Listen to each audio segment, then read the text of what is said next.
Puis les Litari disparurent. Pas progressivement. Pas après une guerre. Du jour au lendemain. Balthazar fut parmi les premiers à le découvrir. Il traversa les cascades rouges du 4e cercle après avoir entendu plusieurs rumeurs inquiétantes. Aucun garde ne surveille les routes minérales. Aucune voix ne résonnait dans les palais. Même les rivières de rubis semblaient couler plus lentement. Le silence était si profond qu'il devenait presque physique. Balthazar parcourut plusieurs cités entières sans rencontrer un seul Litari. Mais il sentait constamment une présence, comme si les murs l'observaient. Puis il entra dans le grand palais d'obsidienne où Vélis l'avait autrefois guidé. Les jardins minéraux étaient encore intacts. Les fleurs de cristal vibraient toujours lorsqu'on les touchait. Mais les Litari avaient disparu. Au centre du palais, Balthazar découvrit une petite boîte dorée posée sur un autel noir, simple, sans décoration, comme si quelqu'un l'attendait. Lorsqu'il l'ouvrit, l'intérieur semblait étrangement plus vaste que l'extérieur. La boîte était vide. Mais ses parois contenaient des gravures Litari représentant des graines. Balthazar comprit immédiatement. Les Litari savaient. Ils avaient compris avant tout le monde que les cercles allaient mourir, et ils avaient laissé cette boîte pour préserver quelque chose. Peut-être le dernier espoir de l'enfer. Avant son départ, Balthazar posa une main contre les murs du palais. Et pendant une seconde, il entendit des murmures dans la pierre, des milliers de voix lointaines, comme des consciences endormies sous la montagne. Tout bascula après les roses infernales. Les humains avaient découvert leur propriété. Au début, ils ne consommaient les pétales que pour revoir leurs proches disparus.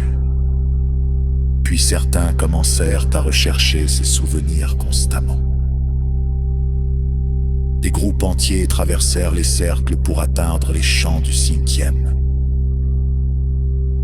Les roses devinrent une obsession, une drogue émotionnelle. Les humains arrachaient les fleurs avant même leur maturité. Ils retournaient les terres, creusaient les rives, détruisaient les écosystèmes entiers du Styx. Puis vint la cupidité. Les humains comprirent que les roses avaient de la valeur.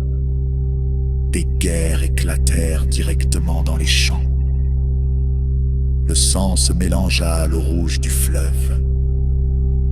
Les arbres bleus furent abattus pour construire des villages humains, puis des fortifications, puis des villes. Les forêts disparurent lentement. Les créatures du 5e cercle commencèrent à fuir. Même les geysers verts semblaient moins nombreux. Balthazar regardait son monde mourir morceau par morceau. Alors Charon lui donna une mission. Sauver ce qui pouvait encore l'être. Le botaniste traversa les cercles pendant des années. Il récolta les spores des mousses du Styx, les graines des arbres bleus, les fleurs cristallines du 4e cercle, les herbes des plaines faunes, les algues thermiques des geysers, les orchidées blanches des jardins succubes, les lichens glacés du 7e cercle. Chaque spécimen était placé dans la boîte dorée des Litari. Et plus la boîte se remplissait, plus l'intérieur semblait immense, comme un petit monde préservé hors du temps. Partout où Balthazar voyageait, il voyait le même spectacle, des ruines, des peuples fatigués, des regards devenus méfiants. L'enfer apprenait lentement à ressembler à la vision que les humains avaient toujours eue de lui. Et c'était cela le plus terrible.